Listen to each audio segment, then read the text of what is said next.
Амар мэндэ. Милми тонглог өлмий бат лагшин амгалан үйлс өндрөө.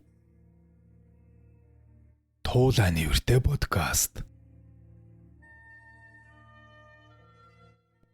Өгүүлэх болон найрагдлууд өмнөх дугааруудыг эвлүүлэн нэгтгэв.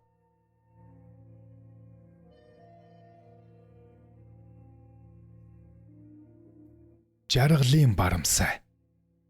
Хатуу нэхэл. Өгүүлэг. Намрын дунд цар шувтар хойртож байсан ч говийн гал шар нар ясны хөс чихартал төөнөн. Сумын төвийг дайралгүй шууд явхаар шийдэн араар нүнгэрч явтал жижигхэн гар худаг харагдаж жолооч маань машиндаа ус нэмэхээр тийшээ зүглэв. Гэтэл худгийн онгоцны хажуугаар нэг хүн илгээрээ гулган мүлгсээр гарч ирэхэд нутгийн жолооч өвгөн "Тхүй, могойцэнд" гэж амандаа гүвтнэв. Сэтгүүлч бид сонин зантай хойно тэр дороол "Энэ юу хүн бэ?" гэвэл жолооч "Чи өөрөөр нь яриул л та. Нутгийн бидэнтэй бол юу ч ярихгүй. Могойцэнд гэдэг ийм нэг хүний сүгэнд олон жил болж байгаа юм" гэж хэлэх нь уцаартайхан ажээ. Дөрвөн мөчн нугарч тэнийхээ байжгсан хатингар хар царайтай. Өрөөснүүд нь ширгээд таг сохорсон хүн аймар амтэн худгийн асгарын үүдэнд нохоо мэт хэвтэн. Өмсөн дээлийн тамтхийн өвөр тохойн салмарч тэргийхийн тэмдэггүй ягаад өрөөснүүд нь хараатай бололтой тэр цааны олдогно. Машины дуунаар хүн эрхийг мэдв бололтой толгоогоо цогнойлхон ганц нүдэ гялалзуулан ямар нэг юм холж арахыг хичээнэ. Би дэрэгдэн очиж минь тусаа мэдэлцэж өөрийгөө танилцууллаа. Тэр сөнгөтж царгаатсан хоолоогоор "Ашгүй, юм хүн бичдэг хүн үү? Би зовлонгоо ярьж нэг удаач болов дотроо онгойлгоё. Та жаахан саатаад миний ярихыг сонсоорой. Би ингэх үйлтэй хүн юм" гэд мэгшгэд голгонож буй ганц нүднээс нь тусал нулимс бөмбөрн. Түүний толгой яг нүүр шиг нэг ч үсгүй муулцсан ажээ. Тэрээр намуухан сааралтуугаар ийхүү ярьлаа. "Би энэ ноён сумын намын хороон даргаар 10-аад жилийн өмнө ажиллаж байсан хүн. Тэр жил авгаа хүүхэдтэйгээ аймаг орох гэд 69-ороо гарч өглөө. Дөнгөж намрын сар гараад байсан цаг юм. Одоо замд чинь таарнаа тэр газар.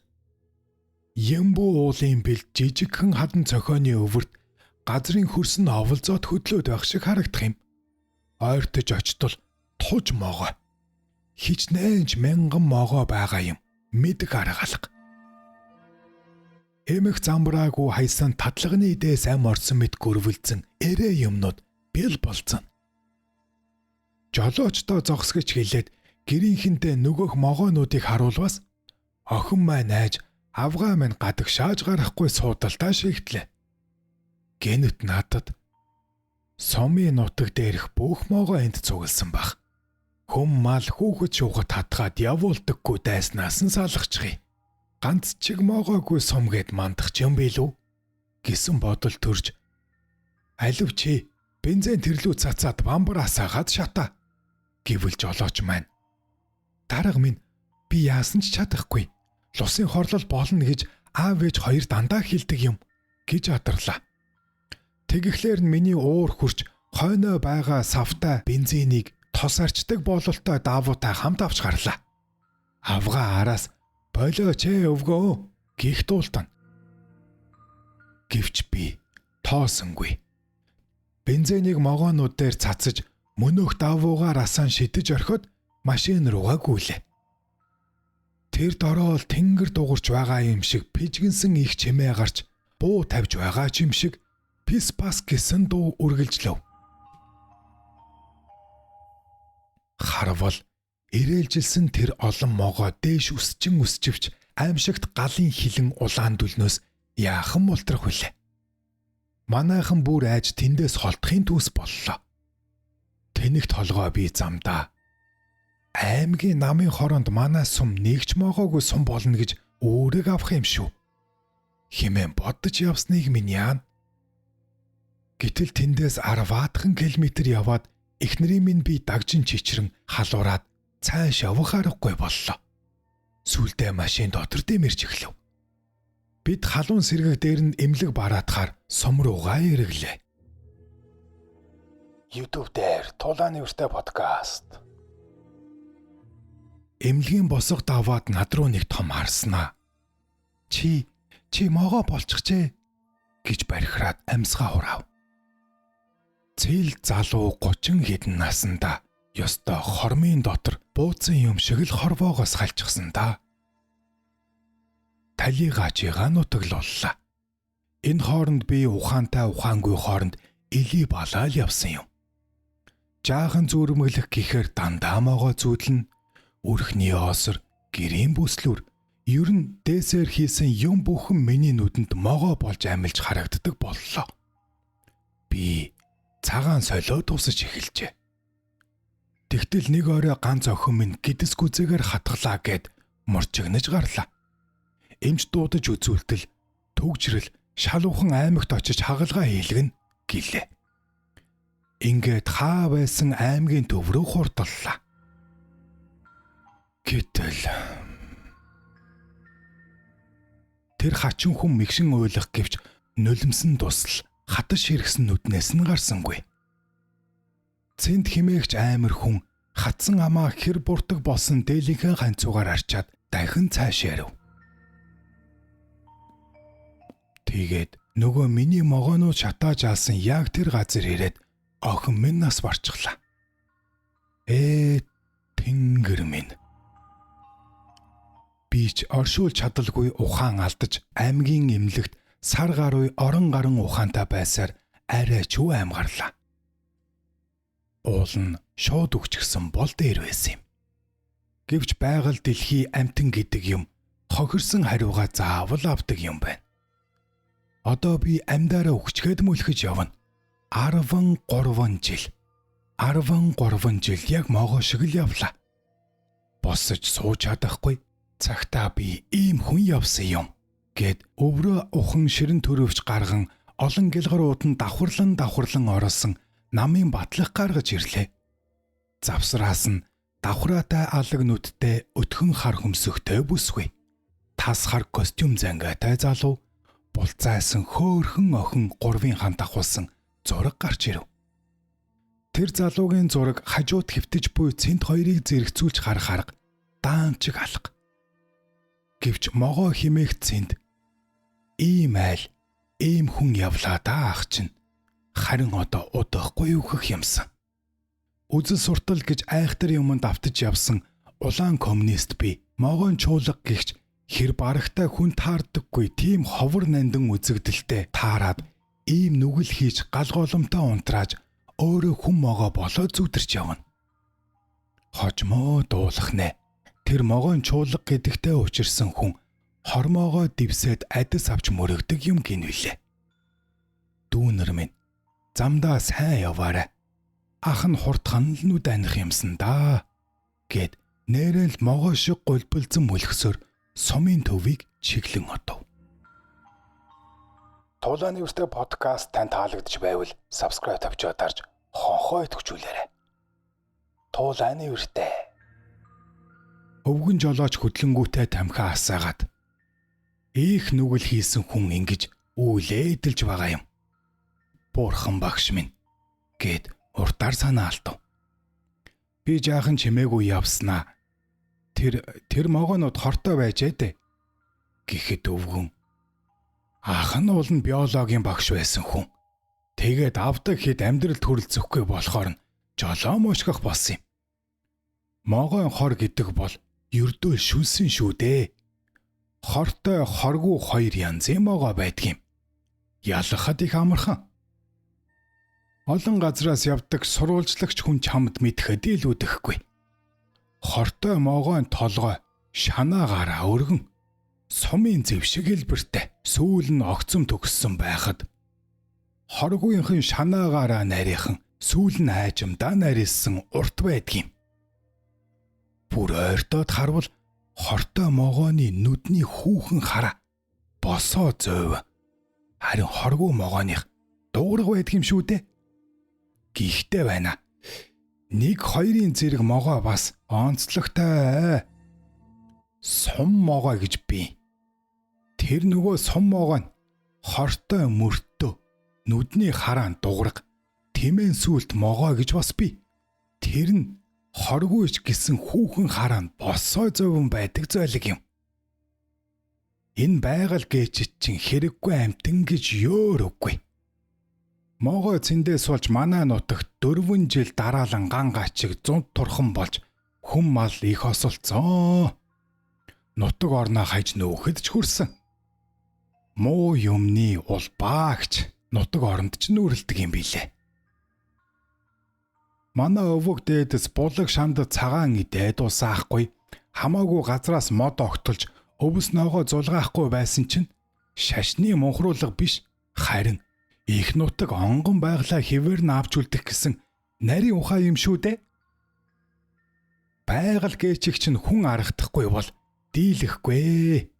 Байгаль заавал хариугаа авна. Дээр үед овоо тахих гол мөрөн уул хангаад цол чимэг хүртээж байсан чинь их дэлхийгээ харгадан учирлаж байсан тэр юм. Гимгүү амтны ам хороосон хүн яаж өөдлөг вүлээ? Энэ цэн дарга одоо яаж зовж явна? Айл лам горвон эрдэн минь гэд дуугүй болсноо. Ярианда болоод анзааралгүй өнгөрөх гэж байна. Нөгөө могоон чуулга шатаасан газар чи энэ шүү дээ.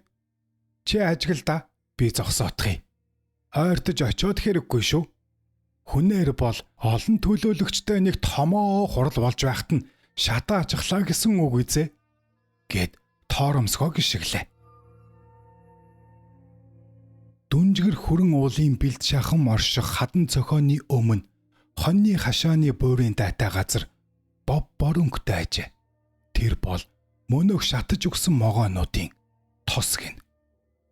Нүүж нэвтсэн тэр бор хөрснөөс төмөн могоонууд зүв шиг гялалзан харагдах шиг болоход нуруугаар хүйт оргив. Нэр нуруугаар хүйт оргичд. Гинхэн баг насанд минь ээж шовооны өрн цүүдрээ ойртуулбал ихэн голоо тайчихдаг юм хэмээн надад сургаж байсан үг. Яагаад ч юм бэ энэ үед гэнэт бодогдож билээ. Талын ухаан ягаан замаар хурдлан давхиж явхад машины урдуур хар сүлт зээр од харвах мэд гэлсхийн өнгөрнө. Хаяа ганц хоёроо яваа хулан толгоогоо цогноолгон зогссноо сүүл хатхан хурдлах нь говийн бас нэгэн гайхамшиг ажээ. Жолооч өвгнээ байгалыг аргадах хэрэгтэй гэсэн үг үй бодогдоно. Даа хөрхийгч. Могоо цэнд химээгчийн ярьсныг бодохгүй бай гэж хичнээн санавч толгой дахин орж ирээд эрээлжлэн гөрвөлдсөн олон могоо галзуу улаан дүл тунд атрилдан шатаж байгаа дүр зураг нүдэнд харагдаж бас хажуугаар нь цэнд химээгч хевлэр явагч тэр хүн могоо болчихсон үзэгдээд сэтгэл зовоосоор. Байгаль дэлхий хариуга хонзонгоо заавал авдаг юм. 1994 он.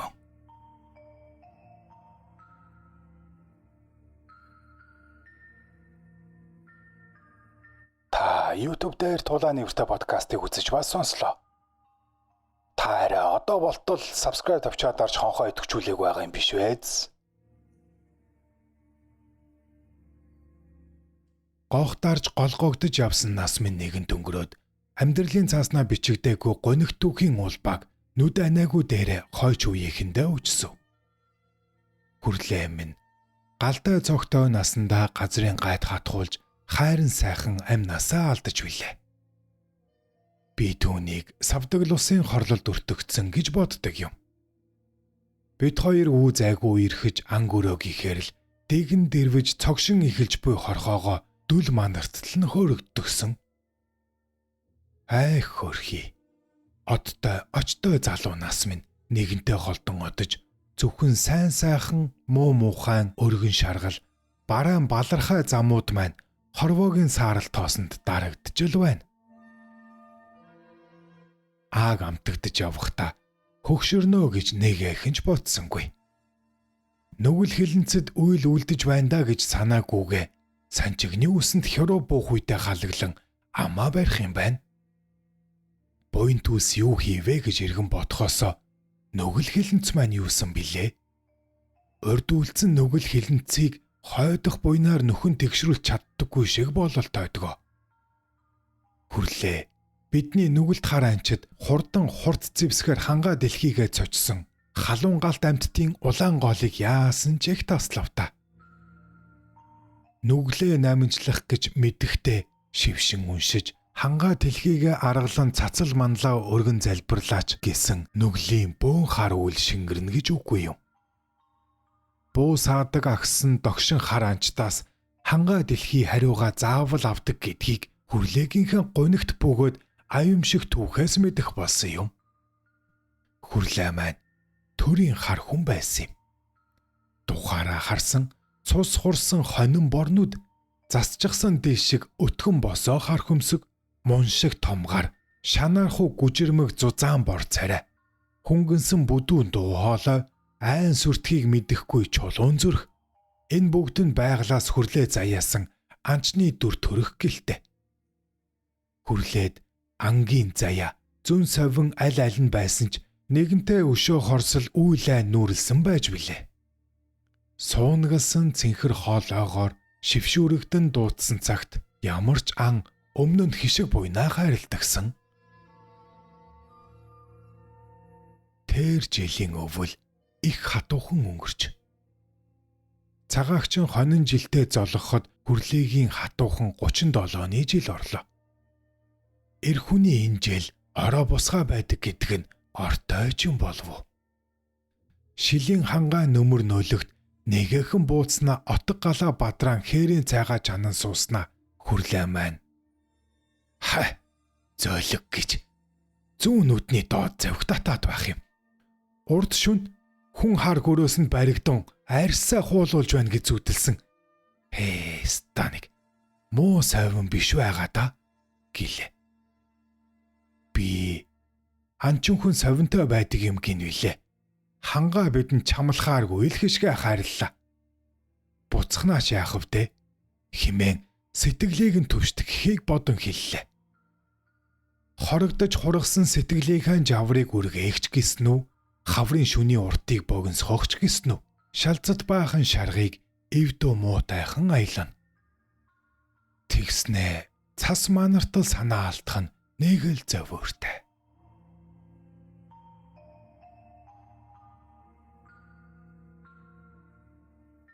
Хидийгээр түүний цус том алаг нүд гунгийн хөх манангаар хужигдсан ч үс нь өргөх төдийхнөр шанх сэвэх сэвшээгээр ангаа тогтоон таних увдс нь арилаагүй байлаа.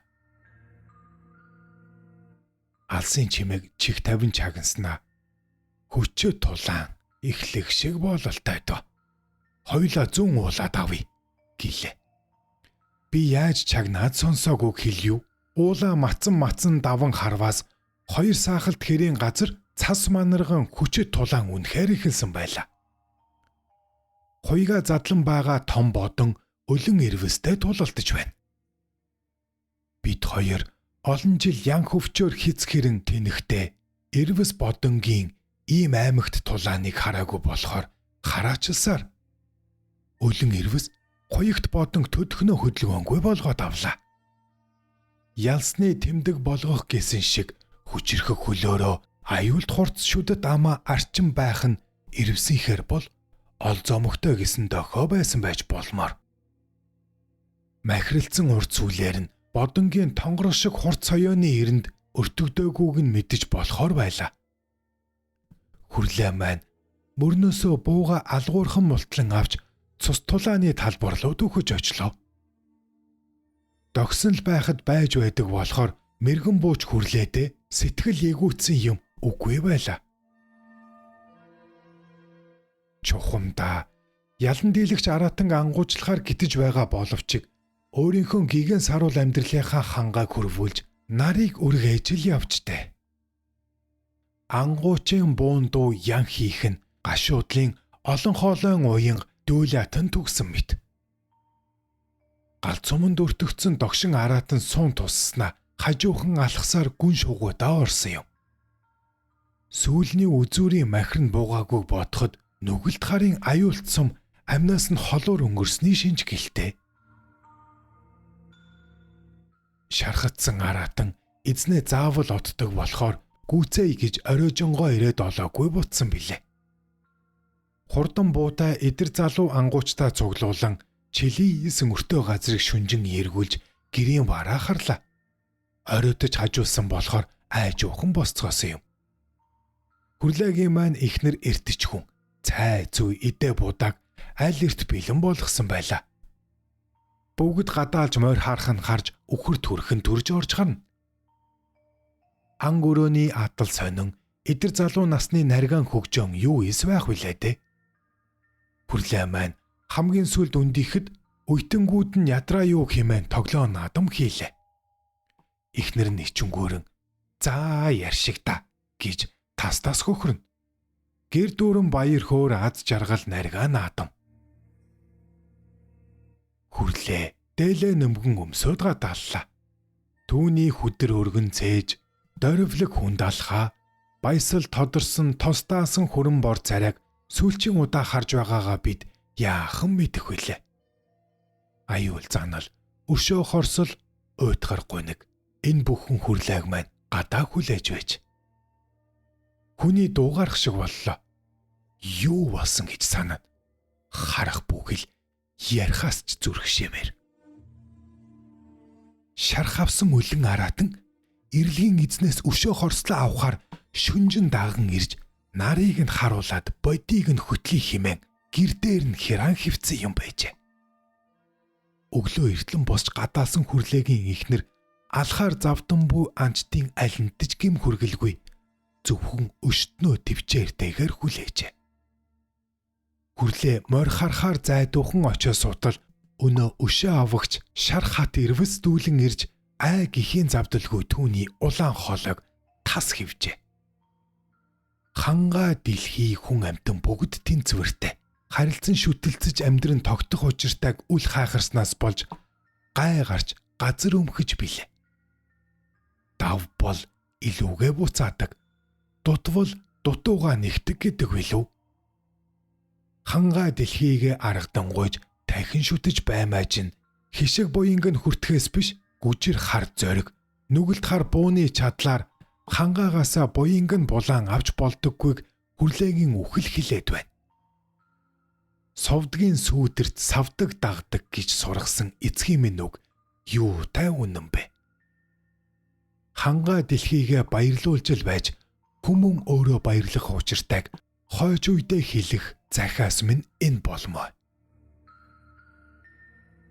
Бичлэг таалагдсан бол сэтгэлдээ үлдээж лайк товчоо дараарай. Ингэснээр та туулаа нэвртэйг дэмжиж буй юм. Мах ховортоход богтус төрөв. Мал ховортоход тариа төрөв. Монгол ардын зүрэг. Монголын ховортсон ан амьтан ургамал устж үгүй болох нь уралдааны тэргүүн байрын бүтээл. Зохиолч Хорлын Зандраа байдий. Гансарсан гунжин сого өгүүлэг. Лосол хачин зүүдлээд сэрв. Чухам юу зүүдэлснээ санах гэж оролдоод эвлүүлж чадсангүйдээ харамсаж дахин унтах гэж хичээсэн ч нойр нь хүрэлгүй харин чиг хулжив. Дэмээл эргэж хөрвөн энэ тэрийг чагнаархан хөвтөв. Саахалт айлын нохот хаяа хуцах, хой толгойн араар урсах голын ус шаагах, хотонд хашаатай хоньны хамар шуугтнах, хаа нэгтээ адуу төрөглөх төдий аваа чимээ сонсогдоно. Лосол тэр бүхнийг чагнасаар элдвийг бодон хөвтөж байтал аргамжаатай морин яагаад ч юм огцомхон янцхаасанд сэжиг төрөөд шалвхан босож гарч гарав. Сар шингэх гээд баруун хойшоо тонгоочсон орчин тойрон сүүдэртээд аргамжаатай морин үзэгдэх төдий үдэш байсан газраа л харагдана. Морин айж ганцаардсандаа хань ижил хүсээ дуудсан Эсвэл эзэн шигээ зүүдлэхтэй бачимдан янзгаасан алин болохыг ялах үе бэрх тонгойн зогсож харагдавч эзнээ үзээд сортолцсон харснаа таньсан янзтай олзуурхан өөрсөв. Лосол морь руугаа хид алгаснаа хажуу тийш эргэж жин хасаж бие хөнгөлчхөд бараантан сүудэрдэх модод уулыг ширтэл хийлэн зогсов. Санаа дагсан уу? Үнэхээр тэгсэн үү? Сарны гэрэл цайвалзах модод ууланд буг урамдах шиг болов. Хизэнээс ангийн хорхоотой залуудаа нутгийн настангуудад алаач хар гэж хочлогдож байсан ч сүүлдээ тэргүүний анчин химэн алдар хүртэн энд тентхийн хурал зөвлөгөөнд өргөдөж ингрээ цоолж магнаага тэнэлгэж явсан лослын сэтгэл хөөрч догдлоо. Түүнийг уул хангаа яарвчлан дуудах шиг санагдсанд алсын чимээг толгоогоо гэлжээлгэн чагнав. Зөвхөн сэвшээ салхил зөөлөн шүглдэж байлаа. Гэвч түүний чихэнд буугийн дуу дахин сонсогдох шиг болоод ангийн хорхоог нь хөдөлгөж эхлэв. Тэгсэн ч лосол чихэндээ нэг л сайн итгэхгүй байлаа. Яагаад гэвэл тэрбээр эндхийн хамаг эвэр туйратныг бууг байтугай бор гөрөнсийг нь бараг түүжгсэн болохоор ойр хавьд бог дуурсан гэдэгт төдий л итгэхгүй байв. Эсвэл зүүн голд бухарамдсан болов уу гэж бодоод морь руугаа дүгснөө. Өнөөдөндөө хэдий хөгшөрсөн ч лосол усны заахад бух мөөрөх ууланд бууг урамдах хоёрыг яалгах тайгаа байна өхөө. Осолгүй л бууг урамдсан да гэж бодоод гэртээ орж буу эмээл хоёроос хэм аваад морь руугаа алхав. Тэрбээр морио эмээлж байх зураа эр хүнд олсон олзноос олоогүй нь илүү гэдгийм. Хүн амтэн сэрхээс урдаар модонд шургаж авъя. Юм ирсэн ирээгүй мараа сахих нааж яадгийм зугаатай байдгийм.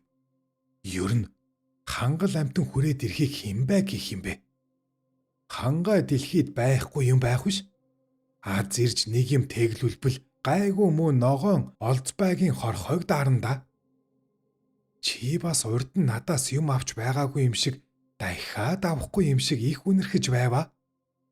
Хангаа надаас хишгэ харамлаагүй бол чиний шунлыг би дарж чаднаа муу ховдог хог гэж бодоод шалавхий мордож хээр хонсон сартаа хансан уулын зүг шогшов. Уулд хөх тусам түүний сэтгэл сэргэж бие нь хөнгөрөх шиг болно. Лосол байдгаараа бүлтийн ширцээр байгаад хоёр нүдээ чилхийг анзаарсангүй. Угархаадаа өвдөгтөн сая мэдэж нүдээ хормхон зүр цавчилснаа дахин гүлий чиртэв. Нүдний нүзүрт ойрын онд буг хөвтээгүйгээс бараг алдрах шахсан бууцсан дээр бараг цагаар 20 хүрэх согоо цугларсан харагдав. Ганц ч буггүй.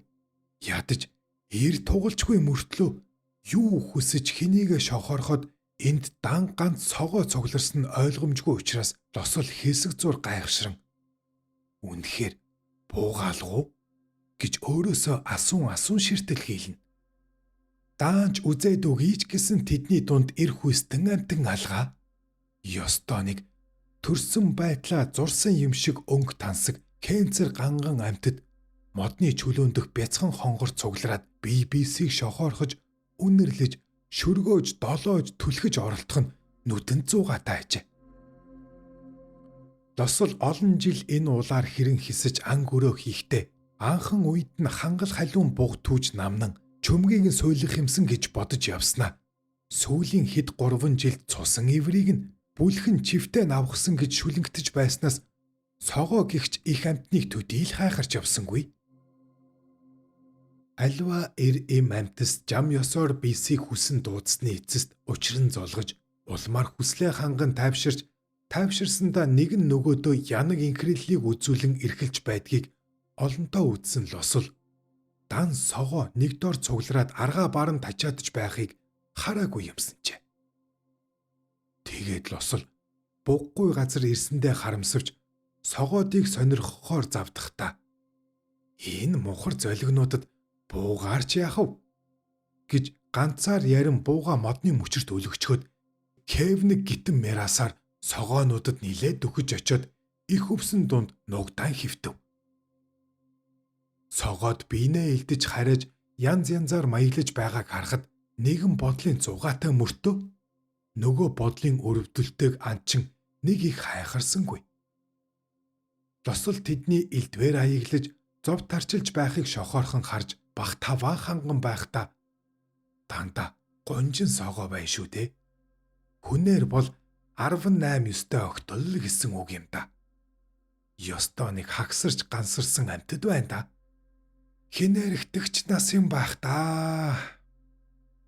Тэрээ хөөй. Шургуулах юмгүй мөртөө биен дээрээ мордож оцгонож байгаа гинэ. Монгийн халуун туссан хогнууд юм аа. Хүй. Ингэж байхад нь хитэн сайхан гугалдсан бүх хүрээд ирээсэ. Тэгвэл мөн гойлол зоолно да. Хотолцтол нь гудраад өгөхөд энэ муусайнуудын хорхоо дарагдахгүй хайчгүй. Залууд ингэж дочгон буцалж шавхацсан юмнуудыг мөн болгож тавьдагсан. Энэ дур тачаал гэдэг хүн амьтны хувьд ялгаа юу байгаач. Гэхдээ энэ согоонууд чинь гаргууд хогшивдээ. Ваа хог чамайг гэж тавлан үгэлснэ. Хөгшрөх гэдэгч адгийн муухай новш юм да гэж өөрийгөө зүгшиж шогшрон гасалж их л адгаж байлаа. Энэ үед нөгөө согоодын амин улам тэмцсэн янзтай биенээ ноолж ноцолдох нь гарч нэг алчж магадгүй гэмээр харагдана. Тэднийг хараад лослын дотор бачимдах шиг болж энэ хогнуудын дээгүүр хий буудвал ямар их цочиж хурдан аслан хум пад болох бол гэж бодонгууд бууга тэмтэрвөл нөгөө мө онгорхой харна тэр дээх модон дүлгөөтэй санжигнаж үзэгдэв. Гинэтхэн түүний төрөхгүй зан цочмог хөдөлж амтан илгэлдэг авьяасаа гаргахаар амаа хоёр гараараа хороолон хоолоогоо шахаж байгаад ормол буг дуурайн огцомхон урамдаж үзв. Тийм сацуу согоод сортулзан ийс тийш хараачилж хид хидээрээ хандран дорхноо эргэлдэв. Лосол дахин нэг урамдаад нуугдасхив. Согоодын бачимдаж байгаа гэж чихтэй ихэн. Ёстой нэг гижиг нь хурч байх юмцтай. Тэд бие биен дээрээ хараалахаас гадна бүксөө тулгаж үрчиж байлаа. Лослын нэгдүн бас хүрсэн бололтой. Доогтой наргагүй хиг хөхрөөд нөгөө муусайн согоонуудын үүлийг үзэхэр шийдэж захтансан хогнуудыг гижигдэж өгнөө муу ахна гэд амьсгаагаа уртаар татаж хацраа төмбийлгээд зугуух нар оромдож орхив. YouTube дээр Тулааны нэртэй подкаст. Сувгийг мань дэмжиж subscribe тавьчаа дараарай. Тэгвэл Тулааны нэртэнд баярлах юм. Түүний ийн урамтах нь игээл орооны цагийн бугын шиг баригдуу мөртлөө дур хүслийн гал шатаасан уянгалах зөөлөн дуудлага мэт санагцсанд лосол өөртөө ирдэж үндийн суугата бүр цээжээ цогноолгож байгаа тасралтгүй урамдав. Гівгэнэд эргэн тойронд нь цахиур мэт оч үсэргсэн хурц туйрайнууд тачигнаж хүү игийн завдалгүй баахан улангалсан согоо игнээгээрээ ханаран хурж ирэв.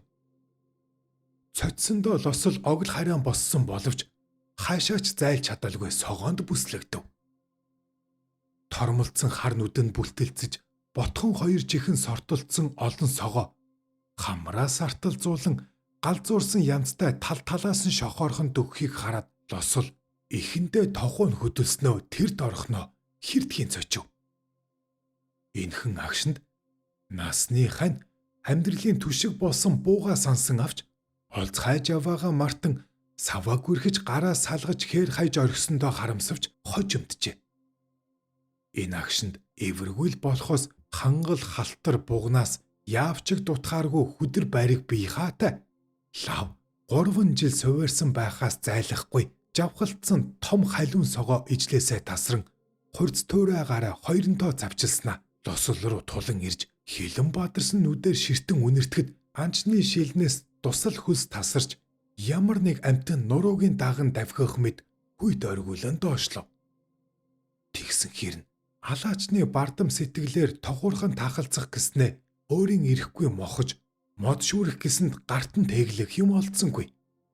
Цөхөхтөө дэмийл хормоогоор дэвв.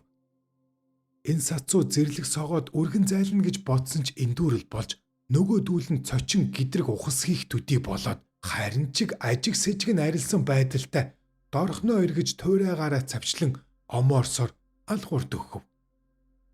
Лосол ойролцоо харагдах нарийн сургааг руу ухасхий чүүрэн авангууд салхи татуулан дүүгүрдэж гарав.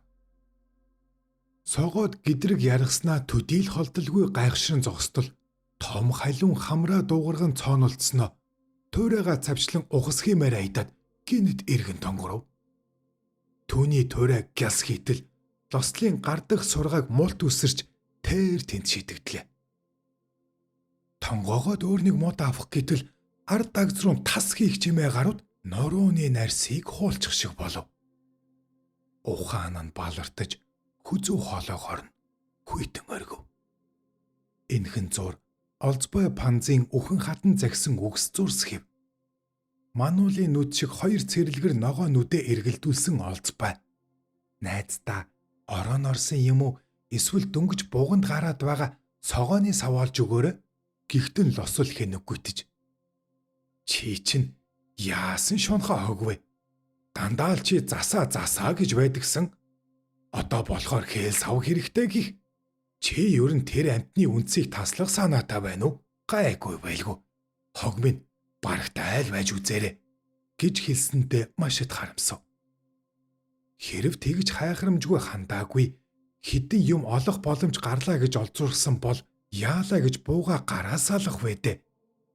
Химэн харуулсан бодтол хилгэнсэн олон согооны хутга мэд хурц туурай тал талаас нь өмлөн тасалж байх шиг халуу оргилон мэдээ алдуулна. Лослын ухаан орж гарч байлаа. Хажууд нь юм уу? Эсвэл хаа нэгтээ модод ууланд бугуурамдах шиг болно. Түүнийг сонссон нөгөө олон согоо дэр хийтэл цувах шиг санагдлаа.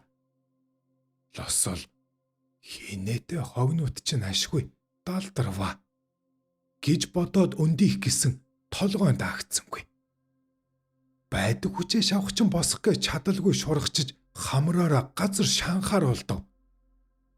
Бас ядаж байхад хажууханд нь модны орой дээр хон хэрээ суугаад холох гэж дугран эвэр хушууга модонд биелүүдэх мэд базаахгүй совин төрөх нь юу ч өвдөө.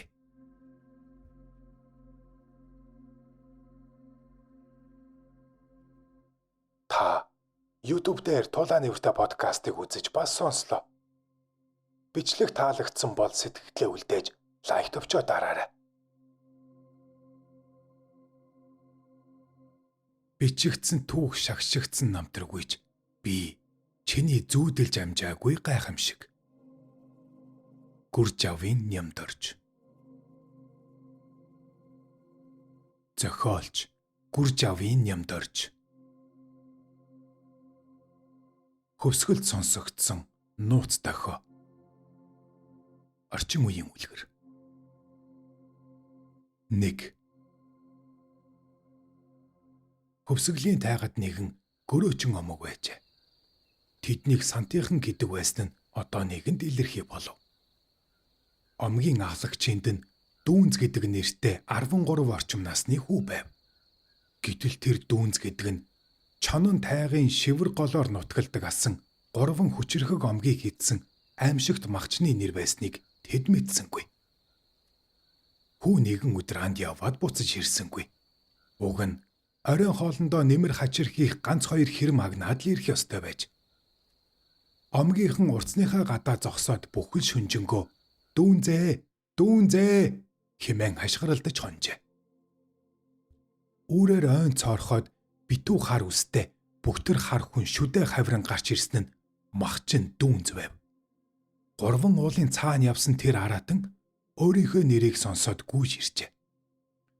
Урдуураа улаан халтар буг гаргадаггүй сайн анчин явхдаа нэг нөхрөө алж илгийг нь идэн амтшаад махчин болсон түүнтэй омгийн 8 шилдэг залуу ир хүч тэнцэн тэмцэлдэж эцтэй сүлдэж эхлэв. Яг энэ үед нүд цохлом хурц гэрэл орчныг нөмрөн тэнгэрт аянгийн дуу тасхийг нүргэлэхэд махчин өснөөсноосоо хиншүү ханхлуулан үгэдхийн унжээ. Хүмүүс тэрхүү аюумшигт гэрлээс нүдэ халахлан сүгдэцгөхдөө. Та нар хүүдээ махчны нэр өгчээ. Хуучин ойд төөрсөн маргааш өглөө ирнэ гэж хэлэх цээл сайхан хоолойтой эмэгтэй хүний дуу сонсчээ.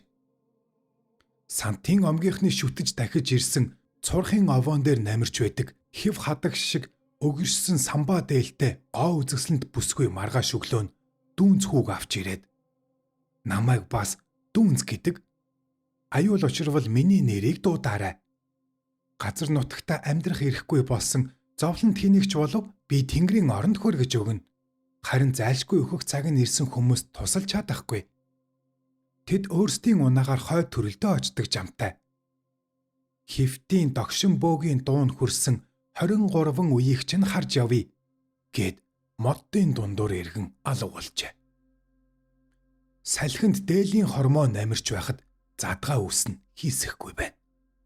Бас алтан цомгүй юм. Чөтгөр шулмус байх хэмээн гөрөөчөд хилэлцээр үлдсэн аж. Түүнээс хойш аюулд учирсан 10 гаруй хүн тэр бүсгүйг дуудаж Тэнгэрийн оронд утсан гин. Тэдний 8-ынх нь хэрхэн яаж явсан түүх нэгэнд баларчээ. Харин 9 дэх хүнээс хойшх нь одоо тодорхой болов. Энэ намтрыг би тэр аимшиггүй анчин омгийн амьдарч агсан тайгад бус харин Хонконгийн битүү ширэнгэд загасчны бяцхан завдаар сонсож билээ. Түүнийг надад Тотья гэдэг хятад Малайзын ирлиз бүсгүй ярьсан юм. Гэр ахын цахин багажны нэрд гарсан пүүсийн эзэн агсан ир нөхөр нь өгөхийнхээ өмнөхөн үүнийг хэлж бас бос бичиг баримтуулдээжээ. Маргааш нь би тэднийд очиж нөхрийн бичиж үлдээсэн бүхнийг уншсан. Монголын балар тайгдах гөрөөчин омог хэдэн зуун жилийн турш харь гаргих гэмээр хүмүүстэй харилцаж 10 гаруй хүн тийшээ явсан гэж тэнд бичжээ. Тотегийн нөхөр нь тэдний удан бөгөөд харьд нисэж гарсан 14 дэх хүн болох Лаажин гихчийн ач хүү байв. Тэрээр хар тамхины 8-ачдын хүлсний армийг санхүүжүүлж байсны учир цааслагджээ. Түүний бичснээр дүүнз дохоогоор тайгаас ниссэн хүмүүс бүгдээрээ зүүн өмнөд Азийн орнуудад буусан бөгөөд одоо тэднээс Чоймбол, Шар нэрс хэмээх 2 хүн амьд мэнд байгаа аж. Тотег надад тэдний хаягийг өгөхт нь би эднийг олно гэдэг ч ёстой зангууны үлгэр юм бахаа гэсэн шүү юм бодожсоо. Бүсгүй Гонге хотын үдэш химэх сонин гаргаж урд нүүрэн дээр нь хэвлэгдсэн махлаг гэрийн зургийг заагаад энэ хүнийг тамждын авид гэдэг юм. Каратегийн хар бүстэй усны голио хочоороо алдаршсан монгол хүн. Гөнгед түүнийг танихгүй хүн гэж байхгүй гинлээ. Та очиж уулзал та. Маш сонин юм ярьж магадгүй гэж нөхөр маань ярьж байсан. Эндээс юрдөөл 2 хүн өртөө газар шүү дээ гэв. Хэдийгээр би сэтгүүл зохиолч бус судалгааны ажлаар яваа хятад хэлний жирийн нэг мэрэгжилтэн боловч тийшээ яваад үзье гэж шийдсэн юм. YouTube дээр Туулаа нэвэртэй подкаст. Сонсогч та Хөвсгөл нутгийн хүн үү? Энэ зохиолын талаар сонсож байв уу? 2. Тотегийн нах захын тусаар шорон төмөн хүнтэй Гунгэгээс авдийг маш амархан олж уулзав. Тэрээр хотын зах дах цусланда ач охиныхоо хамт дун ногоо хурааж байлаа. Намайг монгол хүн өөрөөс нь үг сонсохоор явааг дуулаад түүний сэтгэл нь ихэд хөдөлж "Хилээгүй юу санаа?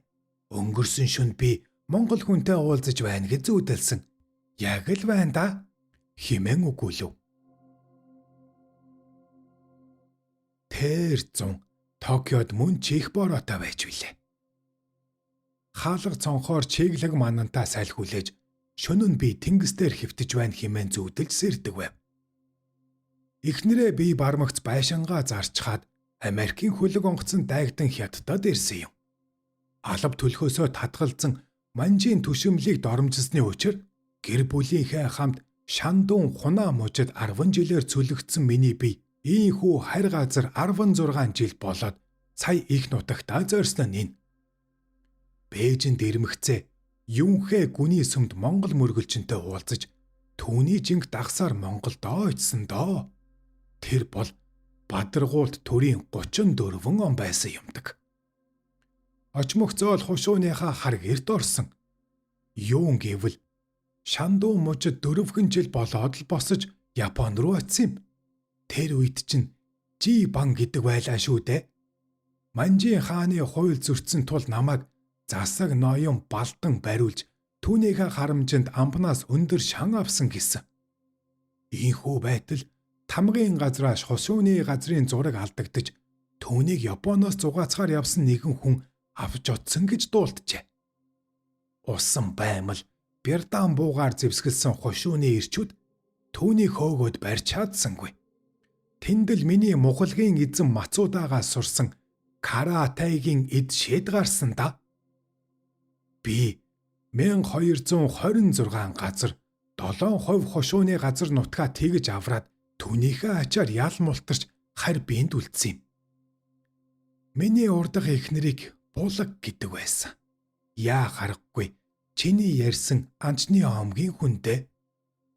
Тэр маань 13 настай да 70 гаруй настай хүнд богтлогдсон очих болж тэгээд л Дүүнз гэдэг нэртэй шидтний авралаар тэнгэрт гарч Японд буусан гэдэг.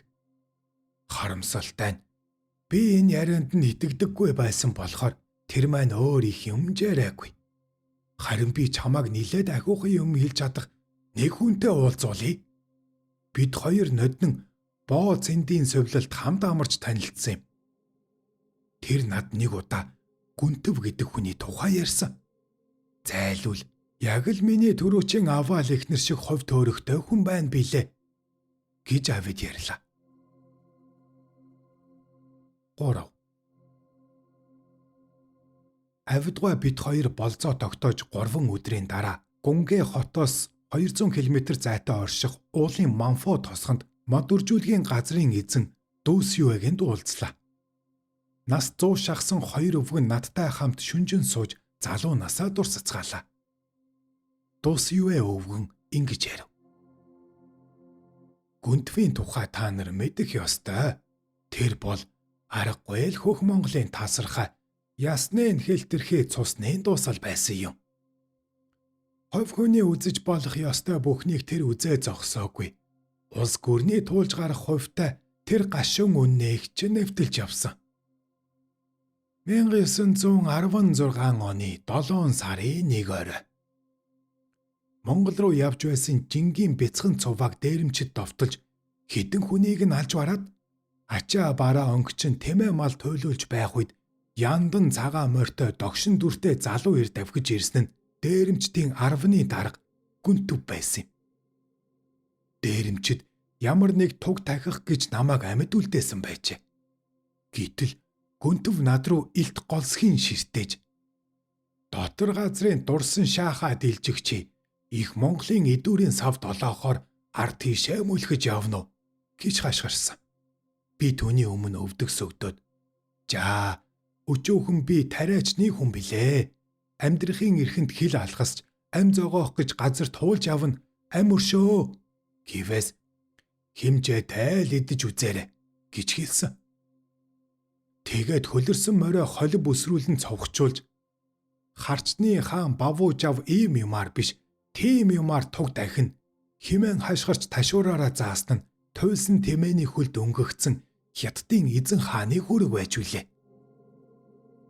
Жингийн үлдэгдлийг энэ нөхөрт өгч зам цаадгүй явуул гэсний ачаар би инх тунх их хүрээнд хүрсэн. Гойлогхон нуруутай шовлцсон бор тэр залуугийн хөнхөр духанд ороос нь гялалзах хутганы ир шиг жижигхэн нүдийг нь би олон жил сэтгэлдээ тээсэн. Тэр бол Гүнтвийн төөрж будлан ааглаж явсан эд орооны цаг байж. Бавуужавыг та нар тэртээ тэргүй мэдэх газар да. 1911 онд Монгол Манжаас тусгаарлаж тулгар төрөө байгуулах үед харчин хушууны Бавуужав Монгол улсад дагаар орхоо илэрхийлсэн. Өвөр Монголын зарим хушуудаас цэрэг элсүүлж зүүн өмнөд хязгаарыг хамгаалж довтлох хар цэргүүдийг удаа дараа сөнөв гэсэн урд өгүүлбэр танаа шин түүхэнд байхыг би уншсан. Чухам тэндэл Гүнтэв сэлэм эргүүлэн бүх Монголынхон төлөө уу хайгуугалж явсан юм. Дараа нь тэднийг Орос Монгол хятадын гэрээгээр үнсэнд хаясан шалц шиг болгож орхисон. Ар Монгол тусгаар улс болж өвөр хошууд хятадын харьяанд үлдэж Бавужавын цэргийг буулган нутагт нь буцаахыг тэнд заасан. Ингээд л гიშгэх газар очих шааргүй болсон баатрууд дээрэм тонуулахын хилийн заагаар олон жил давхилджээ. Тэгж яваад надтай учирсан юм билээ. Хожим танаа магсарч яв, цэрэг агсан явж тэднийг сүнөөсөн гэсэн. Би 8 хотын дуу чимсийн нууц газар зарлах хийж хэд гурван зоос цуглуулж явахдаа гүнтвийн барааг сүүлийн удаа харсан.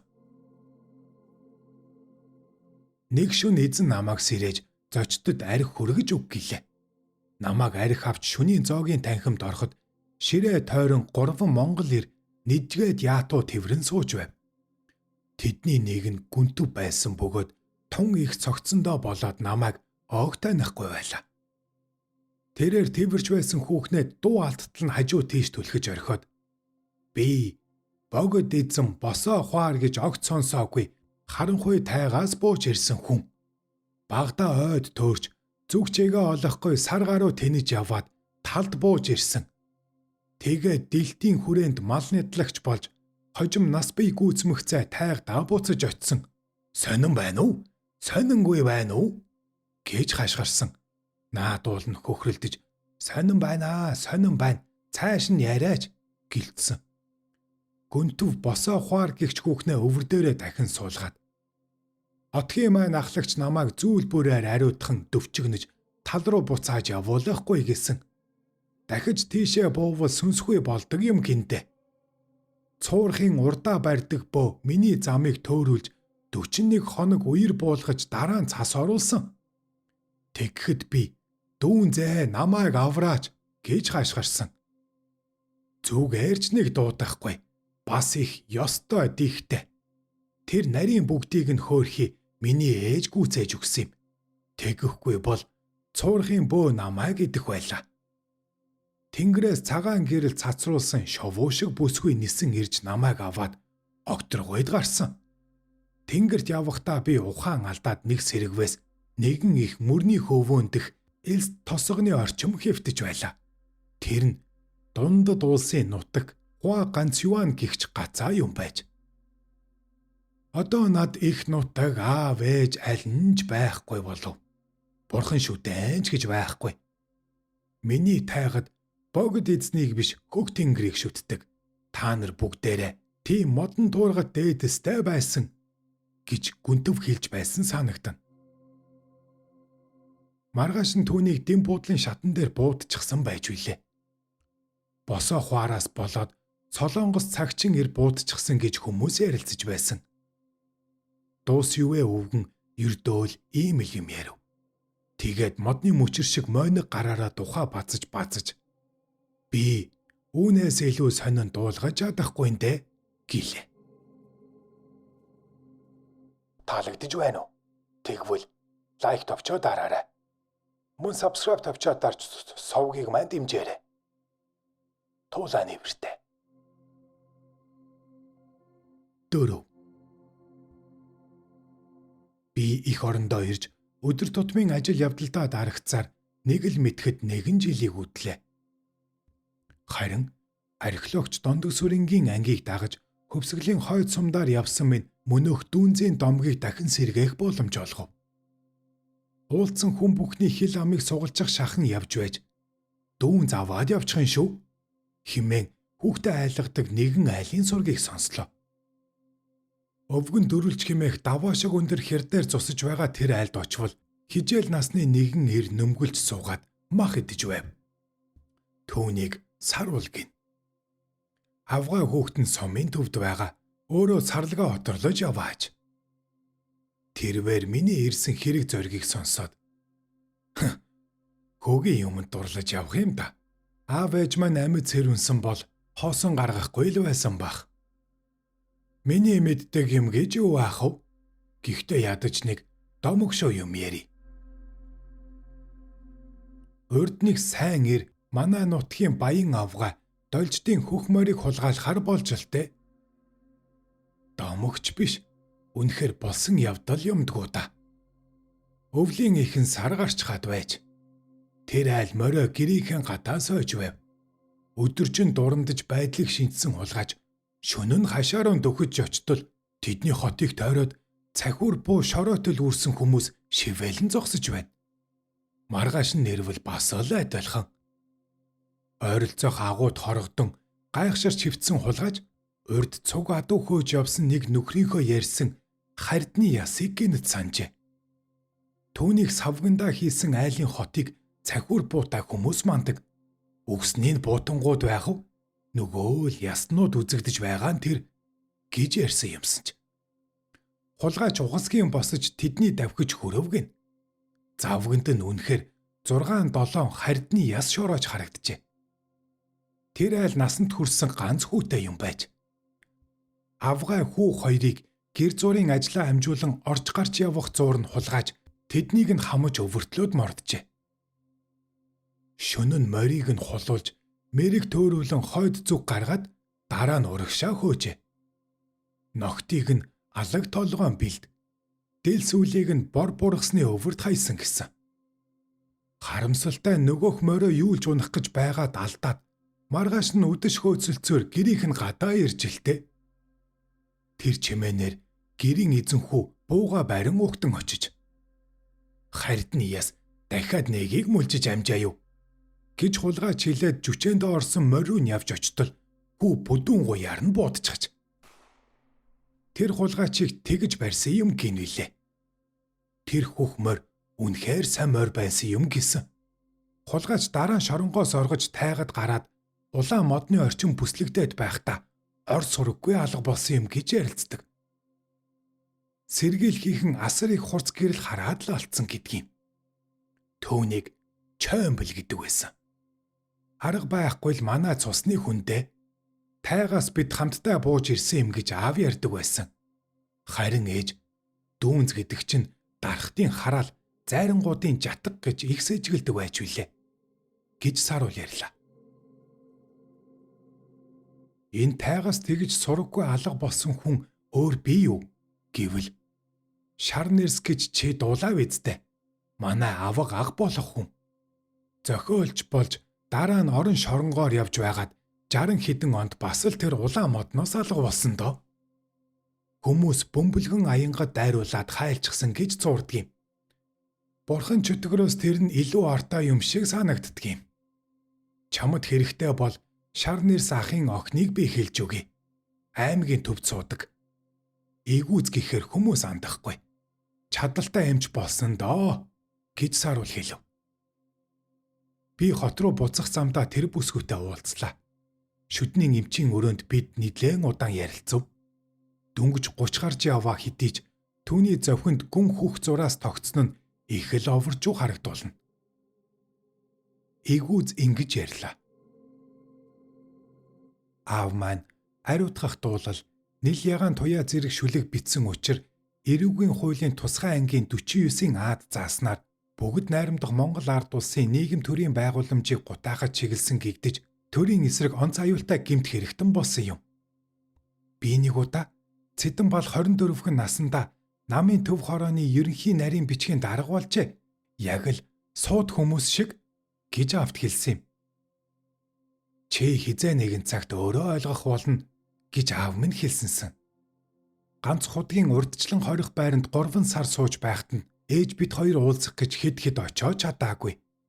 Шүүх хурал улсын дээд шүүхтээр хаалттай болсон. Ингээд л чанга дэглэмтэй засан хүмүүжүүлэх хөдөлмөрийн колонд явсан даа мó аав минь. Аавын шүлгүүд үнэхээр Цэдэн балын эсрэг байсан юм. Харин аав эцсийн мэдүүлэхдээ энэ үнэнгээсээ нятсан. Шоронгоос гарч ирээд үүндээ маш их гутардаг байж үлээ хөөрхий минь. Суллагдаад олигтойж амьдарч чадсангүй. Бицэн юмыг нь огт хэвлдэггүй байв. Тэр үед аймгийн хэвлэх үйлдвэрт хянагч байсан ээжийг минь ажлаас нь халах аюул учирсан.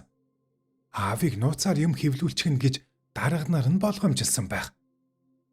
Аав тэгэхэд өөрийгөө золионд гаргаж ээжээс салаад намайг 10 дугаар ангид байхад ойд сураггүй алга болсон доо. Игүүз иймэрхүү юм ярьлаа. Тэрээр тайгын омгийнхоо талаар юу ч мэдэхгүй байв. Харин тэнгэрээр нисэж яваа өвөгдөө нэг удаа зүүдэндээ харжээ. Тиймэрхүү зүүд зөндөө л байдаг шүү дээ гэлээ. 5. Шүдний эмч тэр бүсгүйтэй уулзнаас хойш бараг 2 жилийн дараа би Сингапурт болсон хятад судлаачдын уулзалтанд оролцоод буцах замдаа Тотегийн өгсөн хаягаар Чомблинд очсон юм. Тэднийх аж үйлдвэрийн шинэхэн хот Хэндийн нэг дүүрэг болох Тансаг сайхан тосгонд байдаг ажээ. Хашааны хаалгыг нээж өгсөн Лаус маягийн хөгшин англи хятадаар хольж хутхан байж та оройтжээ. Тэр хүн нас бараад жил болох гэж байна. Та нутгийн хүн юм бол орж хэсэг саатаад явал та. Бид 9 жил сайн хөршүүд байлаа гэж ярив. Би тэднийд орж жимсний ундаа уулаа. Чаа их сайн хөрш байсан юм да. Ам өрөж үзээгүй шүү. Тэнгэр минь одон бөмбөг тоглохдоо эндэл тэргүүн нь байсан гэж түүнийг хэлэхдээ би морин дуртай Монгол энд ирээд ингэж өөрчлөгддөг байна шүү гэж бодоцсов. Би түүний талаар олон юм асуусан боловч тэрээр одон бөмбөгнөөс өөр нарийн ширийн юм ярьж чадсангүй. Харин Чомбл Японы Кёто хотоос энд хурж ирсэн. Жил бүхэн биерм рүү явж амардаг байсан. Түүний биеийн муудамгц би тэндээс шар нэрс гэдэг нутгийн хүнийг нь дуудаж ирүүлсэн. Тэр хүн чойг асарч байгаад өөд болгосон. Та хүсвэл би хаягийг нь өгье гэж хэллээ. Тэгээд эртний Япон ваарн дотроос нэгэн бичиг гаргаж надад өгсөн нь биермийн Анаонд сүм Пүүсийн ажилтан шар нэрсийн гэрийн хаяг утасны дугаартай нэрийн хуудас байв. Намайг аз ивэжээ. Шөнө нь би тийш нь уцтвал зарцсан утас авч эзэн яаралтай ажиллаар Монгол руу явсан. Таныг чилэхгүй бол би хаана явааг нь мэдээд хариу өгье гэлээ. 3 цагийн дараа тэр над руу залгаж шар нэрс ноёнтон Бээжингийн Чинжүү зочид буудалж байрлаж байна гэлээ. Маргааш үчин би Бээжинд ирж хөдөлж төөрөлж аваад буудлыг нь олж чадсангүй. Дөнгөж маргааш оройн л олж очив. 60-аад оны ном сэтгүүл дээрээс зургийг нь олонтоо харж байсан тэр хүн яг дүрээрээ буудлын хонголд явж байлаа. Харин үс нь бууралтаж зүүн хазар дээр нь гүн сорив тогтжээ. Тэрээр намайг хармагцаал Монгол хүн гэдгийг маань таньж бушуухан нүур буруулах шиг санагдав. Түүнийг өнөөдөр явах гэж байгааг би буудлын үйлчлэгчээс мэдсэн тул шуудхан уулзаж танилцсан юм. Төрсөн нутгаа эргэчээд буцаж ирнэ. Бусдыг нь та нар мэдэх шүү дээ гэж тэр хэллээ. Ямар нэг үг алдахаас тэр тун их имэж байх шиг байсан боловч буудлын гуанзанд хамт хоол идэж байхдаа нилээд нүур хагарч яриа нь олширсан. Гэхдээ л миний асуусан бүхэнд хариулаагүй. Харин өөрийнхөө ярих гэснээр надаас огтхон ч хамаарахгүйгээр чөлөөдөө урсгаж байв. Тэрээр ингэж ярьлаа. Намайг сумын улаан бууланд хөгжим тоглож байхад минь баривчилсан. Шөнийн орсон шиврэ бороо гэдэг дууг одоо та нар дуулж байгаа юу? Сайхан дуу даа өгнө. Тэр чинь нийтийн бүжигт ойроо байсан юм. 100-аад хүний нүдэн дээр намайг баривчилцгаасан. Би цэдэн боолыг үзэн яддаг. Түүний гიშгсэн мөрийг арилгахад наа заах нь 50 жил хэрэгтэй гэж тэр ярив. Таны өвөг дээдэс харь гаргийнхантай холбоотой байсан гэж үнэн үү гэж намайг асуухад түүний царай зэвхэрэн цайж үүнийг хүртэл та нар мэдчихсэн хэрэг үү хэмээн шивэнсэн. Үгүй надаас өөр хинч мэдэхгүй. Нэг хүн мэддэг байсан нь нас барчихсан гэд би Тотегийн нөхрийн нэрийг хэллээ. Шар нэрс толгой дохиж түүнийг би сонсож байсан. Харамсалтай хэрэгээр алагдсан байсан гэв. Тэгээд босож надаас төрүүлэн гарсан бөгөөд үдшин салах ёс ч хийлгүй явчихсан байлаа. Шар нэрс Улаанбаатарт очисон өдрөө мөрөн рүү нисэж охинтойгоо уулзчихад маргааш нь царцаа ногооноор тайг руу явсан байв. Би тайг руу гараад эргэж ирэхдээ уулзахгүй буцна битгий хүлээгээрэй гэж тэр эгүүзэд хэлсэн байжээ. Муу зүн совинд авцсан охин нь дараагийн ээлжийн шуудангаар тайг руу нисэн очжээ. Биднийг улаан модонд арайхан хүрэлгүй хоноглоход тэндээс асар хурц гэрэл гарч байсан гэж эгүүзийн нөхөр нь надад дараа нь ярьж байсан юм. Шар нэрс ийхүү 2 дахь удаага нисэн оджээ. Магадгүй энэ бүхэн гар гаригтай бус харин сүнстэйч холбоотой байж болох юм гэж тэгэхэд би бодсон. Учир нь дүүнз дохиогоор ниссэн бараг бүх хүн зүүн өмнөд Азийн орнуудад буусан байдаг. Хэдэн зуун жилийн өмнө ийшээ нэгэн бүү явж байгаад замдаа нас оржээ. Уг нь тэр сахиулсан онгодоо хийх хар тамхины савдаг олж ирэхээр гөрөөжний отгоос гарсан юм байж. Тэр л биднийг тийш нь дууддаг гэж авдийн ихнэр нэгэн удаа ярьж байжээ. Би тайгаар хөндлөн гулт хэсэж улаан модны өмхөрч унсан уртсны орон дээр зогсож байхдаа үлгэрдэж байгаагүй адал явдал туулсан тэр бяцхан омгийнхны өмнө толгой гудаалган мэхийсэн билээ. Төгсөв. Мөрөн хот 1990-с 1991 он.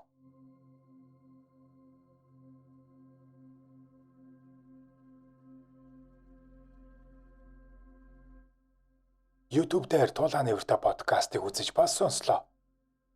Бичлэг таалагдсан бол сэтгэлдээ үлдээж subscribe тавьчаа дараарай. Ингэснээрээ та намайг дэмжиж буй юм. Тэгснээрээ би баярлах юм.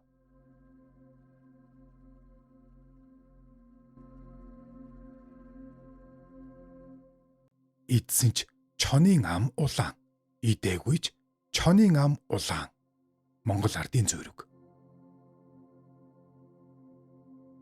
Бямбын ринчин манга доогийн эцсийн зүуд өгүүлэг. Хүнийг белуугаар алсан, мисээр алсан онц өөр буюу минз. Хүн ёсыг бадруулан чадмай. Ёсон хүнийг бадруулах нь бус. Күнз. Өгүүлэг хийнэ. Урд цагийн номын хүрээ, богдын хүрээ, нийслэл хүрээ, даа хүрээ буюу төвд ном сударт хүрээ чэнэмо, хятад бичиг дэвтэрт даа хүлүүн, Европ зүгийн газар зүйн бичиг зурагт ургаа гэдэг хот, одоо байдал маш өөр, үнэхээр таних уяа бэрх болжээ. Хучуулын цээжинд зүүн хүрээний 30 аймгийн нэр нэг нэгэнгүй хадаастай боловч чухам хаахаа байсныг тэр хэмээн зааж өгөх хүн өдрийн одноос ховор бий. Одоогийн Улаанбаатарын сайхан цардсан гудамжаар давхар байшингийн ёроолоор хуучин хүрээнийхэн явахдаа энд урд юу байлаа? Шар орд энэ хавьд байлуу? Хэмээн дэмэл гайхахаас чухамлан мэдэх таних тэмдэг үгүй болжээ. Зүүн зүг урд цагийн хуурч хүний хуурдан дуулдгаар манай хүрээний зөвхөнтэй манжийн хүрээний баруухантай байдаг. Маахур толгоон хаваарч гисэн. Батгүн гэж ард Монголд алдартай гяндангийн хүн давхын аргагүй өндөр шов хашаатай. Тал нь газар доороос зүх байсан. Тал нь газар ухаж барьсан. Нар салхи огт ордоггүй. Маш өмхий чихтэй шавар байшин. Чухам хаа байсныг ч мэдхийн аргагүй болж давхар лүү байшингууд хандрангууд амжилжээ. Жаргалтай энэ цагийн настан өтгөс зовлонтой тэр бэрх цагийн гаслан хэдий мартаж ампсын яамны бат гүн шав яамны шорон цаазаар аваачдаг шархад гих зэргийг цум мартжээ. Тэр бүгдийг андахгүй дээ бас учиртай. Андахгүй нэгэн хүн байжээ. Могоон ирээн гадна хүний ирээн дотроо гэж тэр хүний тэгж андахгүйг хэн мэдэх ажээ. Орой Чингэлтэн хорооны нэг дэлгүүрийн үүдэнд өвөл цаг ямаан дахтай 100 цаг тэнгэр бүрхэг бол дэвсгэр ёрог цувтай нэг манаач өнжөөд суудаг байжээ. Ганц би тэр өвгөн манаачийг таних мэдлэг хүн барагч үзэгдэхгүй. Өвгөн халцгайл овууз 100 орос янзын тас гандаж өмг алдсан хуучин малгайн сарвчаар нүрээ хамартаа хүртэл далдлан үүргэлсэн үгүй хоёр нь мэдэгдэхгүй суудаг билээ. Жүжигийн хүрээнд жүжиг үзээд Сүхбаатарын талбайгаар эргэн тойрон дэлгүүрийн дэрэгдүүр өнгөрөн гарахдаа үдшийн шөнөөр хилэлцэж баршгүй янаг сэтгэлийн үг цээж дүүрэн залуу хүмүүс нэг нэгнийхээ толгойг түшин сугдаж мөр зэрэгцэн явахын таатай давтагдан дэлгүүрийн үүдэн тушаа цахилгаан гэрлийн төгрөг хүрээний захад зогсосхийн нам дуугаар үг хилэлцэн зогсоох туртай байдаг билээ. Өвгөн манаач хулгай дээр минь хүн бус Амраг сэтгэл залуус гэж мэдвч туурган төшүүлсэн Вандангийнхаа тэндээ сөөнг хоолоогоор "Юу хүн бэ? Битгээ тэнд зогс буудлаа шүү" гэж гинэт хашгирдаг байж үлээ. ертөнцөд хоёр биеэс нь өөр юм байхгүй мэд үдшийн харанхуйд хагцсан салхыг үл төвдөн зогсож байсан залуу хоёр хүний цочин имэж яаран зайлахад Манаачийн тав нь ханаж мингэр дүүрсэн уушгаа хэрчигнүүлэн гэж хүтнээр инээх нь шар шувууны инээх адил муухай бөгөөд инээсээр ханаж цэр мингэртэй хахад цацсан нус нулимсэндээ ханаж насны залуугаас одоо хүртэл гутлын төрөөнөөс холдуулан салгадаггүй ягаад жирийн хүний санаанд оромгүй юм утсан гансаа шүрж галзуу улаан тамхиа нэрэд бууга тэврэн утаас авсууж сурмгай хорт нь ханиад дарагдаж өврөөсөө тамхины хөөрөг шиг хавчиг юм гаргаад год хийтэл очоод модон вандан дээрээ тогтойхон сууж өөрийн шөнөөр үүрэглэн хэн унтдаг билээ. Өглөө гэртээ хараад амандаа ус балгаж саван хэрэглэлгүй нэг балга ус шүлсээр гар нүрээ угаах чам болж тогооны байруул шиг хар алчуураар хааш хэрэг арчих чам болдог тэр өвгний гарыг нь харвал олон жилийн хэр тоос шар усны сөв бүхэнд шигдээд нүүрний арьс төмөн зүү шивсэн адил хөмсгөн доороо төвгөр ястай явцуу магнаан үрчлэн зураач хүн биерээр зурсан шиг хэр тоос тодрон зурааж нас нилээд идэр авч оврон бүрчих хамрын үзүүр улаан зулаа хожгор нүүр үрчгэр өнгө дарсны шунал дэлгдсэн шинж бүрэн төгс залуудаа нилээн шуугуулж шавийн нэртэй бичээч байгаад мангаа хочтой сүрхий харгас түшмэл явсныг одоо үзээд хэн таних вүлээ? 8 хотод наргиж явсан хүүхний зарим нэг нь айл хэдийн 70 давхарт гарч үлдсэн ганц нэгэн залуудаа сайлх сар үйл борооны явдал хийж явсан ганган түшмлийг одоо энэ дэлгүүрийн манааж болоод хүүхэн тэвэрдэг цог нь хэдийн өнгөрч 30 жил дуурайгүй хуучин Бирдан буу тэврэн дэлгүүрийн үдэнд үүргэлэн хондгийг яахан мэдэх аж. Өдөр гудамжинд хүрээ 8 хотын ганц нэг чавганц дайралцсан ч 20-од наснда хорвоогийн жаргал эдгэлцэж явсан хүмүн тэр гэж тэр хорчхор өвгнийг танихчгүй. Танилаач гэсэн сэтгэлийн гал унтарч орох гарах дурсгалын хүйтэн хөхүнс болсон тул аль залуудаа дайралтаж явсан юмтай өтөл чавганц болсон хойноо гудамжинд шүдгүй амаа ангалзаж явах вэ гэж таньсан ч үгдөөгүй. Гагцхүү дотроо бодохдоо энэ хөөрхи ийм болоод явахыг үзэхэд би ч бас хүний нүдэнд юун өөдтэй юм үзэгдэх ажээ гэж бодон өнгөрөх билээ. Манаач өвгөн орой манаанд гарах бүр үнэртэй усны нэг бяцхан хавтгай дугуй шилд арх хийж өвөртлөөд өвөл болдах 100 бол цуваа хитрээд муу Бирдан бууга барин дэлгүүрийн үүдний хажууд байдаг модон вандан дээр суугаад хүн амтны хөл цөөн болсон хойно өврөөс тэр шилтэй архиа гаргаж очоод бүр санаа амран үүрэглэн хэн унтдаг байлаа. Тэр орой тэнгэр баахан бүрхэг тэнхээ алдарсан шинжтэй тул гэрээс гарахын өмнө дундуур аяг арх балгаад дэлгүүрийн үүдэнд хурч ирэн олон жил элэгтдэл суусан түшлэгт вандан дээрээ суугаад бие базаахгүй гар хөл чөмөг дотор туглах цутгсан адил өргөж даагтахгүй. Бирдан бууж өхөр буу шиг хүнд болсон мэд зүрх бас нэг хачин дилсэд байх шиг. Ингээд л өөхөх цаг нь ирэх нэ нүү гэж бодоод муу хар овоохоодоо давхар шар эсгийг гутсанд нэг төмөн төгөр хавчуулаастайг санаад энэ шөнө ингээд өгвөл тэр мөнгө ёстой хар нохойн эдэш болно доо. Ихнэр хөөхөдгүй болсон. Нөхөр ханьгүй болсон ураг илгэнгүй болсон гом бие гоцон толгой би өвсөн дээр хөвцөн нохой шиг мөнгөн дээрээ нэг шүн хөвтөж хоноод энэ дэлгүүрийн хаалганд зэвэрхий Бирдан тэврээд өгөх ээлж таарах нэ гэж гонхрон бодоод гудамжинд амтэн хөл чимээгүй нам гүн болсонд өврөөс өнөөх хавтгай хөөрөг шиг шилтэй архиа гаргаж хид ойчоод үлдсэн туслыг нь шимж долоогоод шилээ өвөрлөж ходоод халуу аргин бие жайтайхан болсон мэт санагдаад Бирдан бууг хажуудаа төшүүлэн дахаа айтайхан нөмрөөд вандан дээрээ эвтэйхэн сууж нэг мэдэхнэ үүрэглэн зүудэлжээ. Зүудэндээ гудамжаар урагшаа харваас нэг олон юм харлан хойшоо 70 давхрын энгэр тийш цувж авна. Олон амтны хөлийн чимээ, гавгинчны хангар жингэр дуугарах чимээж гарч байх шиг. Энэ юун жигсаал харанхуй шөнцөвдөг хүлээ гэж нүдэ арчин хартал дотор пал хийж хэртгийн цочлоо. Бадаргуулд төр хааны үед анх түшмлийн зэрэгт дэвшиж гавья байгууллагт нь ам өргөцсөн 5 малчин гизэгний нүс ширэлдэн гартаан гавтай хөлдөөн тушаатай. Гүнгийн чихтэй өмхий шоронд шархны халуунаас үгсэн цагийн байдал нэг ч өөр болсонгүй. Шаахаа дуулсан хацраа хормон тасархаагаар боож гян донд ялзарсан тамтаг болсон дээлийн цоорхоогоор хонгоны мах унжин санжин хөлөө чирэн өнгөрөхөд төмөн хэлс хэрэгт үхүүлсэн тэднээ харахад манаачин дотор арцс хийх шиг болов. Тэр 5-ын хөлөөс зүүсэн төмөр тушаа хэлс гэж хангэр жингэр дуурах адил. Хойноос нь уранхаа ноорхоо хувцастай майжгийн гуталтай эцэж турж 8 чөмөгтөө хэлгсэн хідэн чавганц үсэн ширэлдсэн хідэн авгаа нүцгэн шалтан хідэн хүүхтэй дагуулan нэг авгаан ширгэж үрчээсэн хүүхнөөс өтөлсөн хүн шиг үрчлээдсэн арьс нь атраа болон унжсан хилхээ яс шиг туранхай хүүхэд омголцсон хүүх уруулаараа шимэн дуугүй ойлгох шиг ярваж ихийг хүзүүдэн манаачин хажуугаар өнгөрөхөд хорчгоргаараа зан уруулн чимээ эйгүй хөдөллөө. Хойноос нь хазган жамсан нэг эмгэн шороо шүрч манаачин нүүрөө цацхт нь нүдэ антил дахан дээр нь шар хийж тусаад ухасхийн босож зайлах гэтэл бие ванданд наалдаж вандан газарт наалдсан шиг хөдлөхийн аргагүй. Тэр бүгдийн зүс царай цөм таних хүн ажээ.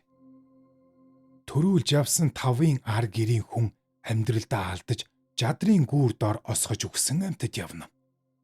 Өнөөрөө дэндүү балгаад нүдэн тийм айгүй юм үзэгдвүү гэж айх ичих сэтгэл төрж нүдэ ансан ч цовж яваа олон үзэгдэж доош харсан ч урдуур нь цовж яваа шиг харагдаад зайлахыг аргагүй. Хэлс хэрэг хүлээдэггүй хүмүүсийг улаалгадаг сүрхий байцаагт түшмлийн нэр олох гэж өөрөө ташуурдан нүдэж төр тэрсэлсэн чиний зориг төмөр мэт хатуу боловч хууль хисаа мэт хайлуулан урсгаж чадна. Хэрэгэ хүлээ. Хилээж гэж гим хийгээгүйг нь мэдвч эрүүдэн шүүлтээр мах цусыг нь урсгаж төмөн хэлс хэрэг хүлээлгэн ноёд дээдсийн өмнө нүүртэй болж байхад сайхан байдагсан. Ганц суг усран мандахын үед дахин өнөөхөөсөө эхэлж цуутай 15-ны цагдаагийн давдаггүй зоригтныг дааж дуртай хэрэг хүлээлгэн зэрэг хэрэгмийн тулд хүрхийн даваан дээр ардын хувьсгал үүсэж урдын мандах арга хүчингүй болж амьд хоригдлын гэрч болсноос үгсэн ялтныг дэрлсэн дээргэж гар хүрсэн хүнээ хорож алс хязгаар оргон зайлаад гэрч татаж дагуул хийх харгас феодал түшмлийг ор сураггүй болсон хоон дахин хотод орж ирээд энэ дэлгүүрийн манаач гом бие гоцон толгой ядуу хүний дүрээр хар амиа хайцаалж явсан бүх явдал нь харанхуй шүн агшин зур гялсхийх цахилгааны гэрэлд орчин тойрны хамаг юм үзэгдэхтэй адил манаачин сэтгэлд тов тодорхой ургажээ. YouTube дээр Туулаа нэвртэй подкастыг үзэж ба сонсож байна.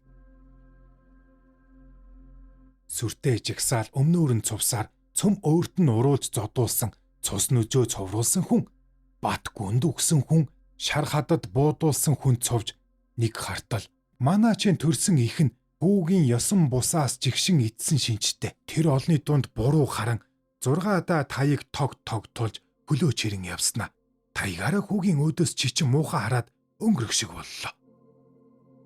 Бэд кефт ёсны үед чамаа тамлуулж хэлсээр бат гүнд дөнгөлөөстэй өгсөн гэж нэг өвгөн ханаасаар манаачин хажуугаар өнгөрөн гарахта мангасто манийг таньж байна уу гэж мингрэ хэрчгнүүлэн өнгөрлөө. Бүрдэн доор өгсөн чавганц нь буруу харж хоёр ачаа дагуулan гарахад намайг жигшин буруу харж явах тань төмөн зөвөө гэж манаач үнсэн хөх уруулаараа шивнэн хөдлөх тинхээгүй зайлах газаргүй модон вандан дээрээ солиотой хүний галзуу нүдээр өмнөр нь өнгөрөгч олны зүг ширтэн хартал олноо өргөгдсөний үеийн хүн шүү бид гэж 9 эрүү тулсан нэгэн малчир биеийн төрсөн байдал чирэг боловч гянданд ялзарсан уранхай хувцсны цоорхойгоор эрүү дэвдүүлсэн баатар хүдэр биеэс цус идэ цовруулан өнгөрөхөд манаачин бүх шар үсний сүвнээс хүтэн хүс гарах шиг болж хөдлөж болохгүй. Тэмээл дарга Оршооны дарга эднүү нэг зайлуул үе дарга гэж хашгиравч тэр олон хилс ял дунсан хүнээс ондоо хүн гудамжинд үзэгдэхгүй юм. Аимшиг цовоо үргэлжилсээр сүүл нь харагдахгүй. Хашгирсаар манаачийн хоолоо сөөж айж сандарсан нүд бүлтийн духнаас нь шорвог хүс нүдэнд нь орж хорсовч гараа өргөж даахгүй. Дэмийл анж сутал гамингийн үеийнхэн цовж гарав. Зарим хүн цогсноо таньж байна уу гэсэн юм шиг хөх няц болсон нүрээ заан өнгөрөн, зарим нь өгдөөгүй. Галзуу хүний нүд шиг амар хурц харцтай нүдэрээ манаачийг ширтэн шарах болсон хинхтгээ лус шаан өнгөрөв. Барон жанжны үед биднийг ховлож хийгээгүй хэрэг төмөн хилсээр шийдгүүлсэн шүү дээ мангас чи гэж шилэн хүзүүгээрээ толгоогоо хаг буутуулчихсан. Хоёр гар нь ардаа хүлээстэй хэсэг хүн цовон өнгөрч "Үүнийг таньж байна уу?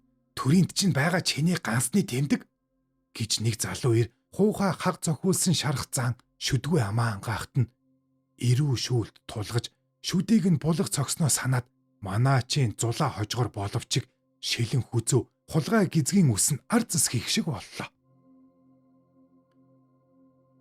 Цээж би энэ нүцгэн дал нуруунаас нь бууны сүмбэд хаг цохиулсан ангайн хавцсан шархнаас нь цус цоварсан улаалгсан төмрөөр хайруулсан хинхтгтэй хүмүүсийн дунд барооны шоронд манга доо тайжид байцаалгаж цэвэр биеэ бууцорлуулсан хөхөө огтлуулсан эмэгтэйчүүд үсээ сагсаа айлган цусаа цовуулан өнгөрч хамгийн сүүлд барооны байцаагч зулаада хотхор хавчиг тавилттай Сипайло гэдэг офицер манаачийн хажуугаар өнгөрөө гарахдаа хар архины үнэр ханхлан чи энд сууна.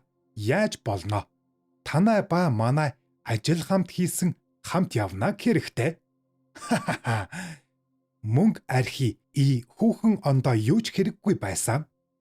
Одоо бушуу явна хэрэгтэй. Хэл гал гэж бүднэр инээж өнгөрөхт нь манаачийн ясны хөлс нь гарч нүдэ ханаад хичнээн болж нэг харахт нь гашуудлын хөгжим улаан хар давуугаар чимсэн тэргэн дээр авс тавьж дэлгүүрийн хүн ханцуудаа бэлгэвсэрлийн улаан хар давуу үйж толгой бүхийн айсвэ. Хартал авсанд өөрийн бие хэвтэж байв. Отог джинс цалин пүнлүү нэр гавьяаны хойноос бадрагуулт төр хифт ёс олноо өргөгцсөний үе гамин барооны үед амтны хилсээр хэрэгт хийж тамлан өхүүлсэн хүнээ сав саяхан урдуур цовж өнгөрөхөд оройтовч гэмшиг сэтгэл төрөх мэд гутран гашуутахаас өөрийн биеийг үхээд оршуулж явахыг үзэхэд бүрч амар санагдав. Өөрийн ирэхгүй хүүр оршуулах газар дагалдан хүрлээ.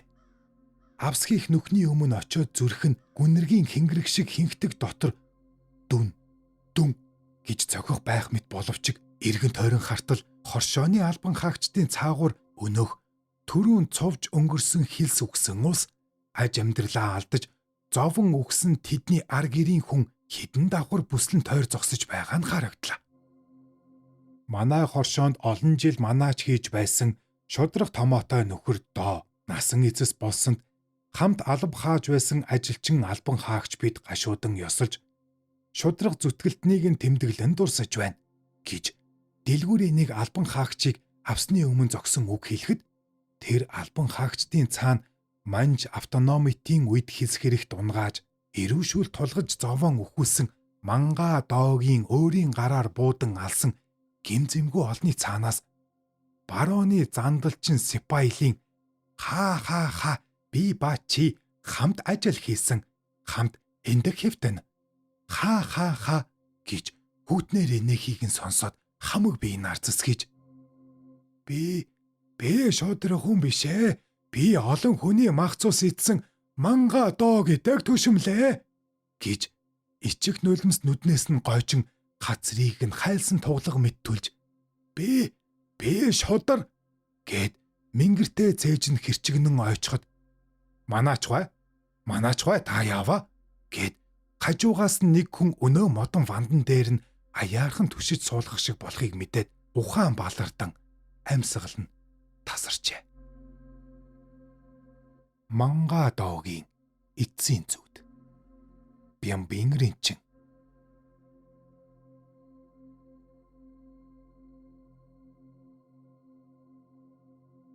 Та YouTube дээр Тулаан нэвртэй подкастыг үзэж бас сонслоо. Өгүүлэг таалагдсан бол сэтгэлээ үлдээгээрэй. Хэдий өгүүлэг боловч энэ бүхэн саяхан болсон юм.